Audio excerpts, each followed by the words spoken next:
Assalamualaikum. Waalaikumsalam.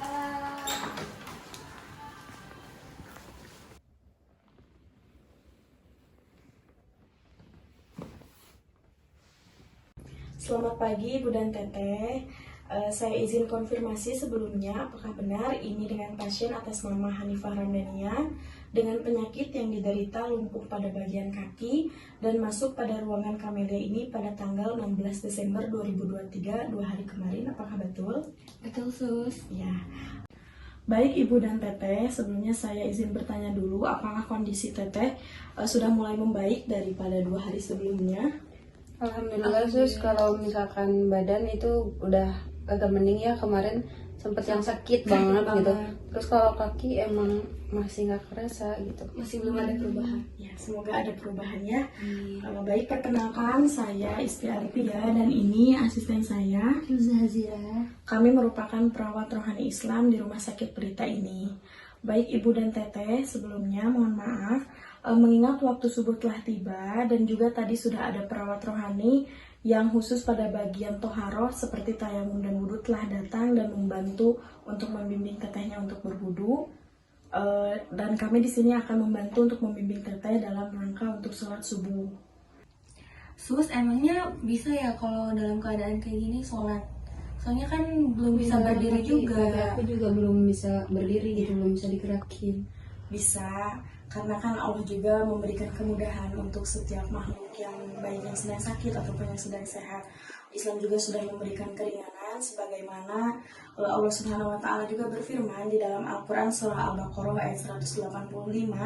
Bismillahirrahmanirrahim. Yuridullahu bikumul yusra wa la yuridu bikumul usra. Allah menghendaki kemudahan bagimu dan tidak menghendaki kesukaran bagimu. Selain itu, Allah juga berfirman untuk meringankan sholat di dalam Al-Quran surah An-Nisa ayat 103, "Fadhkurullaha qiyaman wa qu'udan wa 'ala junubikum."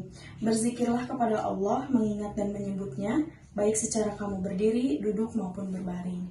Jadi Allah itu tidak suka menyukarkan makhluknya. Allah itu menyukai kemudahan. Maka dari itu kita bisa melaksanakan sholat sambil berdiri ataupun sambil duduk, berbaring dan lain sebagainya. Dengan kondisi teteh yang seperti ini, kita bisa melakukan sholatnya sembari duduk dan nanti dibantu untuk disenderkan. Jadi nanti kakinya lurus aja nggak apa-apa, sehingga tidak akan menyebabkan rasa sakit ataupun apa. Tetehnya bersedia untuk kami bimbing dalam melaksanakan sholat subuh kali ini. Ada yang mau? Iya. Boleh, Sus. Oh iya Sus, kalau misalkan kan aku sholat nanti, terus niatnya itu ada niat khusus kayak buat sholat duduk kayak berbaring gitu nggak? Enggak, untuk niat kita sama seperti sholat pada umumnya, sholat sambil berdiri. Namun yang membedakan itu adalah posisinya, posisi duduk, kemudian juga posisi ruku sama sujud dengan isyarat. Karena kan Allah juga maha mengerti, maha mengetahui. Jadi bagaimanapun kita, isyarat kita itu pasti dimengerti oleh Allah gitu. Jadi tidak ada niat yang khusus, namun perbedaannya dengan tata cara pelaksanaannya saja. Apakah bacaannya masih ingat? Adiknya masih ingat? Kalau untuk bacaan ya ingat. Ya, cuman teknisnya aja nanti Iya, saya buat gerakannya kan belum pernah sholat duduk atau berbaring gitu. Ya, baik. Saya akan menjelaskan ya. Untuk niat sama seperti sholat pada umumnya, usolli fardhu subhi, rakaataini mustaqbilal qiblati ada lillahi ta'ala. Kemudian posisi tangan takbiratul ihram seperti ini, langsung dilipatkan seperti ini. Kemudian dalam posisi ini membaca doa iftitah, Allahu Akbar kabiru walhamdulillah katsiran, seperti itu. Mungkin masih ingat ya. Setelah membaca doa iftitah, baca surat Al-Fatihah.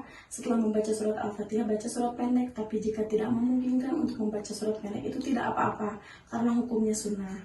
Setelah itu ruku dengan posisi ditekukan kepalanya sedikit saja sebagai isyarat bahwa itu adalah ruku dengan bacaan Subhana rabbiyal azim wa bihamdi. Kemudian i'tidal. Setelah itu dengan bacaan Sami Allahu liman hamidah dan seterusnya. Setelah i'tidal langsung posisi sujud dengan menepukkan kepala lebih dalam daripada bagian ruku tadi, hanya sebagai pembeda antara ruku dengan sujud. Kemudian kita angkat lagi kepalanya dengan posisi duduk di antara dua sujud, bukan posisi kakinya ya, tapi bacaannya yang Robbi Firly yang itu. Setelah itu, rakaat kedua seperti gerakan yang tadi dijelaskan, sama seperti gerakan itu, hanya saja nanti di salam boleh salam pada bagian kanan terlebih dahulu dan pada bagian kiri yang kedua. Tapi jika tidak memungkinkan, sedikit saja, takutnya sakit ya kalau gerak seperti itu. Apakah dapat dimengerti dan dipahami? Ada gimana? Ngerti, cuman ya kalau misalkan yang pas ruku dan sujud itu kan biasanya kalau tangan tuh disimpan di lutut ya, terus itu bedanya gimana? Nah, untuk itu kalau pada saat sujud tangannya disimpan aja di kasur, kalau pada saat ruku tangannya disimpan di bagian paha. Itu sebagai isyarat pembeda antara ruku dengan sujud, seperti itu. Ya. Tapi itu nggak akan menimbulkan sakit kan? Nggak akan, justru dengan adanya kita sholat, siapa tahu bisa meringankan kesakitan kita dan cepat disembuhkan oleh Allah Subhanahu wa Ta'ala. Seperti itu. Baik, apakah adiknya sudah siap untuk melaksanakan sholat subuh? Iya, siap. Oke, kami akan membantu untuk memakaikan mukena. Ibu juga mohon bantuannya ya untuk memakaikan mukenanya. Baik Teteh, di sini saya akan izin mengubah dulu posisi Teteh menjadi duduk ya.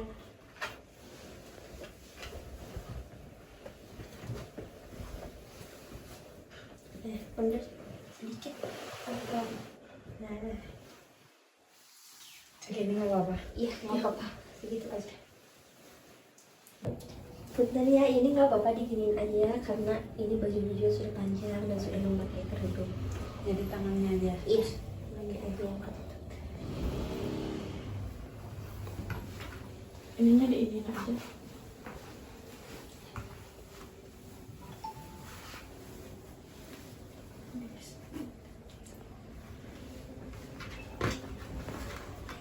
Udah bisa dimulai sholatnya. Nah, silakan.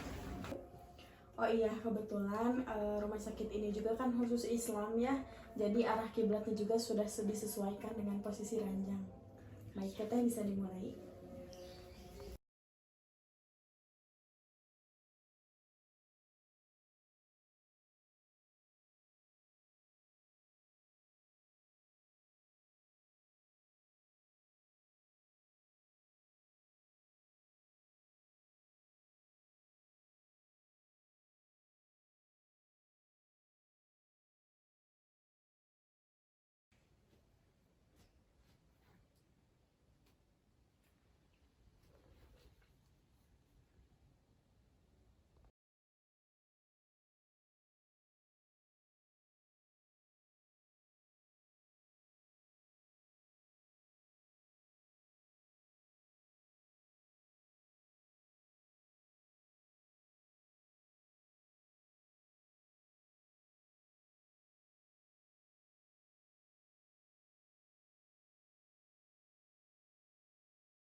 Alhamdulillah sholatnya telah terlaksanakan. Di sini saya akan membantu untuk mencukur mukenanya ya.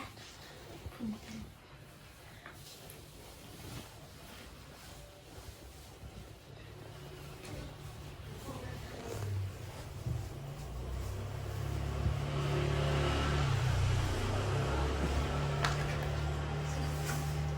Baik Ibu dan Teteh, sholatnya sudah selesai. Apakah kondisi Teteh setelah melaksanakan sholat ini jauh lebih baik atau gimana?